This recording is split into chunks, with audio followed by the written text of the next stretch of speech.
ব্রিটেনের food watchdog Bharat থেকে সমস্ত মশলা আমদানির উপর অতিরিক্ত নিয়ন্ত্রণ ব্যবস্থা আরোপ করেছে।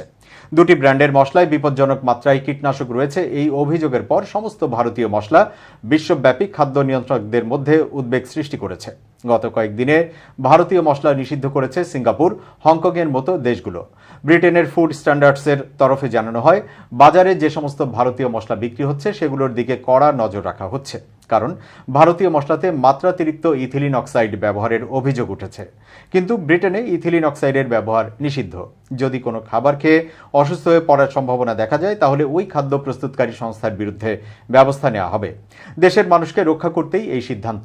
যদিও ঠিক কী ব্যবস্থা নেওয়া হতে পারে সেই নিয়ে বিস্তারিত জানায়নি ব্রিটিশ সংস্থা। গত মাসে হংকং ভারতের এমডিএইচ-এর 3টি মশলা এবং এভারেস্টের একটি মশলার বিক্রয় স্থগিত করেছে। কারণ হিসেবে জানানো হয়, এই পণ্যগুলোর মধ্যে উচ্চমাত্রায় ক্যান্সার সৃষ্টিকারী কীটনাশক ইথিলিন অক্সাইড রয়েছে। এভারেস্ট মিক্স প্রত্যাহারের আদেশ দিয়েছে সিঙ্গাপুরও। তবে নিউজিল্যান্ড, মার্কিন যুক্তরাষ্ট্র, ভারত এবং অস্ট্রেলিয়া জানায় তারা এই ব্র্যান্ড দুটির সঙ্গে সম্পর্কিত বিষয়গুলো দেখছে। এমডিএইচ এবং এভারেস্ট ভারতের সবচেয়ে জনপ্রিয় দুটি ব্র্যান্ড। তারা বলেছে তাদের পণ্যগুলো ব্যবহারের জন্য নিরাপদ।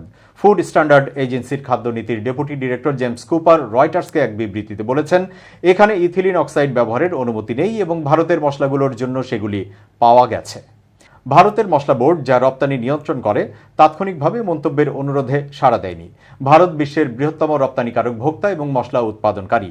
2022 সালে ব্রিটেন $128 মিলিয়ন মূল্যের মশলা আমদানি করেছিল, যার মধ্যে ভারতের ছিল প্রায় $23 মিলিয়ন।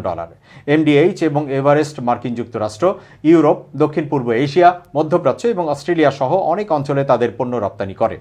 ভারতীয় নিয়ন্ত্রকরা সমস্ত মশলা পণ্যের পরীক্ষাও পরিচালনা করেছে।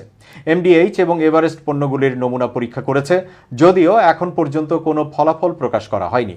কানাডিয়ান খাদ্য পরিদর্শন সংস্থা রয়টার্সকে এক বিবৃতিতে বলেছে যে তারা এমডিএইচ এবং এভারেস্টের পণ্যগুলো সংক্রান্ত উদ্বেগের বিষয়ে সচেতন এবং পরিস্থিতি পর্যবেক্ষণ অব্যাহত রেখেছে।